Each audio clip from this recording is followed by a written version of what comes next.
Hello साथीहरु सम्पूर्णलाई यस मेरो च्यानलमा स्वागत छ। यस च्यानलमा आज म तपाईहरुलाई कार्तिक महिनामा खुल्न गएको एक मात्र आईपीओ को बारेमा जानकारी लिएर उपस्थित भएको छु।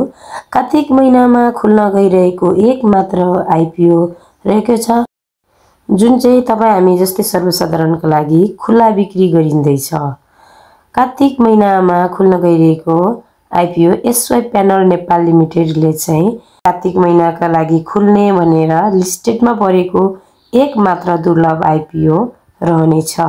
यसलाई मेरो शेयरबाट प्रति किता 100 रुपैयाँका दरले यसलाई किन्न सक्नुहुनेछ।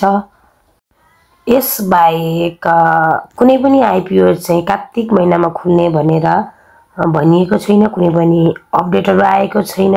त्यसकारणले यस एसवाई प्यानल नेपाल को आईपीओ लाई चाहिँ तपाईहरुले भरेर मौकाको फाइदा उठाउनु होला। हस्त धन्यवाद।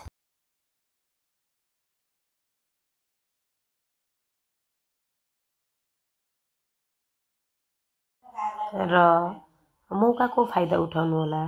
धन्यवाद।